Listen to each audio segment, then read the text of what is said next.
साल 2018। राजू नासिक के एक प्राइवेट टेक्सटाइल कंपनी में ऑपरेटर का काम करता था। नई नौकरी थी। उसे नौकरी पे लगे अब लगभग 1 महीना गुजर चुका था। अब उसकी नौकरी की शिफ्ट रात की थी। रात 11 से सुबह के 7 बजे तक उसकी शिफ्ट थी। राजू हमेशा से वक्त पर अपनी कंपनी पहुंच जाया करता था, जिसकी वजह से सब उसके सीनियर्स उससे काफी खुश थे। लेकिन आज राजू को देर हो गई थी कंपनी के लिए। राजू तेजी से अपनी बाइक भगा रहा होता है, लेकिन तभी राजू अचानक अपनी बाइक रोक देता है। उसकी नजर एक जंगल से जाती हुई एक संकरी रास्ते पर पड़ी। राजू सोचता है, अगर मैं इसी रास्ते से जाऊंगा तो आज पक्का देरी हो जाएगी मुझे कंपनी पहुंचने में, और ये शॉर्टकट रास्ता पकड़ूंगा तो कुछ ही मिनटों में जल्दी से अपने काम पर पहुंच जाऊंगा। काम पर देरी से पहुंचूंगा तो मेरे मास्टर शायद मुझ पर नाराज हो जाएंगे और शायद मुझे गेट पे एंट्री भी ना मिले। ऊपर से मेरी आर्थिक स्थिति भी बहुत खराब है। मैं ऐसे बिना वजह छुट्टी नहीं ले सकता। मुझे जैसे भी आज इसी रास्ते से गुजरनी होगी। राजू पसीने से तरबतर हो चुका था। उसके माथे पर चिंता की लकीरें उभर आई थी, क्योंकि उसे पता था उस रास्ते में क्या है। उस रास्ते में एक कब्रिस्तान पड़ता है। कई लोगों ने अक्सर उस रास्ते पर रात के समय पैरानॉर्मल एक्सपीरियंस कर चुके हैं, और कुछ ने अपनी जान तक गंवा दी है, जिसकी वजह से उस रास्ते से अब रात के समय कोई नहीं गुजरा करता था। राजू मन ही मन भगवान श्री राम जी का नाम लेते हुए उस रास्ते पर अपनी बाइक मोड़ दी। वो पूरे रास्ते भर डरा सहमा सा बाइक चला रहा होता है। रास्ते में राजू को वही भूतिया कब्रिस्तान नजर आता है, लेकिन राजू अपनी नजर सिर्फ आगे की ओर रखते हुए तेजी से वहां से बाइक निकाल लेता है। राजू सही वक्त पे कंपनी पहुंच जाता है, और अब उसे ऐसा लगने लगा था कि ये तो मुझे कुछ भी नहीं हुआ, और ना ही मुझे कुछ दिखाई या सुनाई दिया उस रास्ते भर में। लगता है लोग यूं ही खामोखाम उस रास्ते को बदनाम कर रखे हैं। वो महज एक अफवाह फैला रखे हैं बस। अब राजू पिछले 3 दिनों से उसी रास्ते से जाया करता था, लेकिन चौथे दिन जब राजू उसी रास्ते से जा रहा था, ठंडी हवा चल रही थी और सड़कों पर अजीब सा सन्नाटा था। राजू अपनी बाइक की रफ्तार बढ़ाने ही वाला था कि अचानक उसकी नजर सामने पड़ी। सड़क के बीचों बीच एक बड़ा काला कौवा बैठा था। उसकी आंखें जलती हुई लाल थीं, जैसे आग की तरह चमक रही हों। राजू ने हॉर्न बजाया, लेकिन कौवा हिला भी नहीं। वह थोड़ा धीमा होकर उसके पास से निकलने ही वाला था कि अचानक वो कौवा उसके चेहरे की तरफ झपट पड़ा। अरे हटो! राजू चौंक गया और हड़बड़ी में उसने ब्रेक लगाया। संतुलन बिगड़ने से राजू जोर से सड़क पर गिर पड़ा। अब जो उसने देखा उसकी पूरी रूह तक कंपन पैदा कर दी। वो कौवा अब भी वहीं खड़ा था, लेकिन उसका आकार धीरे धीरे बड़ा होने लगा। उसकी टांगें इंसानों जैसी लंबी होने लगी। राजू का दिल जोर जोर से धड़कने लगा। अब ये क्या चीज है? ये कौवा से इंसान के आकार जितना बड़ा हो गया, पर अब भी ये एक कौवा ही है। हे भगवान, मेरे प्रभु, ये आज मेरी किस बला से भेंट हो गई। इस बार बचा लो मेरे प्रभु, पर दोबारा कभी इस रास्ते की ओर मुड़ के भी नहीं देखूंगा। हे राम, हे हरि, बचा लो मेरे प्रभु। वो कौवा अब राजू की ओर मुड़ा।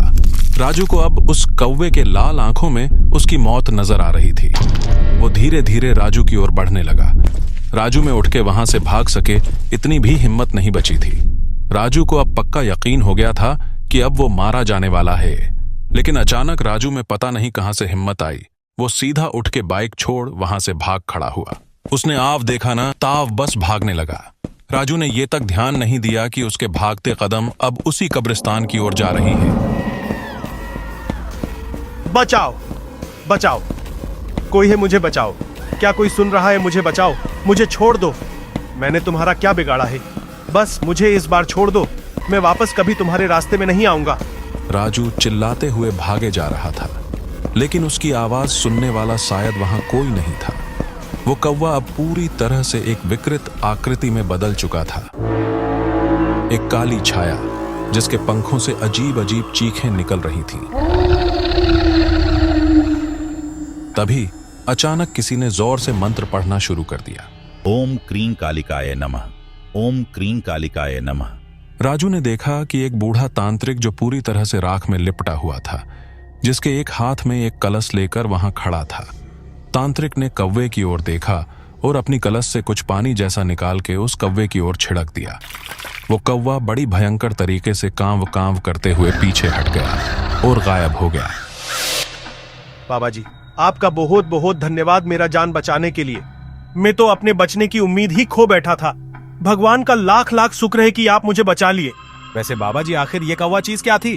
वो तांत्रिक ने गंभीर और चिंतित स्वर में कहा कि अभी जिससे तुम्हारी सामना हुई थी वो कोई आम कौवा या पिशाच नहीं था। यह एक शैतान था, शैतान जो लोगों को मारकर उनकी आत्माओं को अपना गुलाम बना देता है। दुर्भाग्यवश ये शैतान कभी मेरा भाई हुआ करता था। क्या? आपका भाई? तो ये ऐसा कैसे हो गए? तांत्रिक ने गहरी सांस लेते हुए बताया कि हाँ, ये सालों पहले की बात है। मेरा भाई तांत्रिक विद्या में महारत हासिल कर दिया था। उसे काफी सिद्धियों का ज्ञान था। कोई पिशाचनी, यक्षिणी, भूत प्रेत मेरे भाई का एक बाल तक बाका नहीं कर पाते थे। वो रोज नए नए सिद्धियां सीखने के लिए उत्तेजना रखता था। वो अमृता की सिद्धि सीख रहा होता है। यही इसी कब्रिस्तान पर ही तंत्र विद्या के दौरान उससे कोई भूल हो गई तो उसी वक्त उसने अपनी जान गंवा बैठी। आधुनिक इच्छा के चलते उसकी आत्मा को मुक्ति नहीं मिली।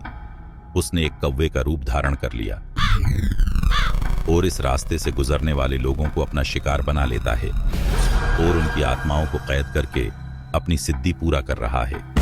उसे अब भी लगता है कि लोगों की बलि और उनकी आत्माओं के कैद करने से एक दिन उसे उसका शरीर मिल जाएगा और वो अमर हो जाएगा। लेकिन ये महज सिर्फ उसका एक वहम है और कुछ नहीं। मैंने अपनी पूरी कोशिश की है कि इस रास्ते से गुजरने वाले मासूम लोगों की जान बचाने की, अपने भाई की चंगुल से। लेकिन मैं कई बार कामयाब रहा हूं तो कई बार नहीं, क्योंकि वो मुझसे कहीं ज्यादा शक्तिशाली है। तो युवक, तुमको भी जितनी जल्द हो सके इस जगह से चले जाना चाहिए। मैं अपने भाई की आत्मा को ज्यादा देर तक काबू में नहीं रख सकता।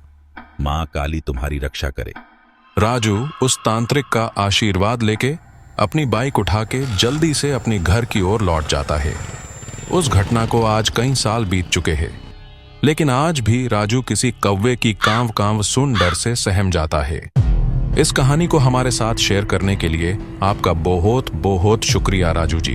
और अगर आपके पास भी कोई ऐसी ही अमेजिंग स्टोरी है जिसे आप हमारे साथ शेयर करना चाहते हो तो हमें शो हो रही जीमेल पे या तो इंस्टाग्राम पर डीएम कर सकते हैं। तो वीडियो को यहाँ तक देखने के लिए आपका बहुत बहुत धन्यवाद। और जाते जाते जरूर से बताते हुए जाना कि आपको ये हॉरर स्टोरी कैसी लगी। तो मिलते हैं एक और न्यू वीडियो के साथ। शुभ रात्रि।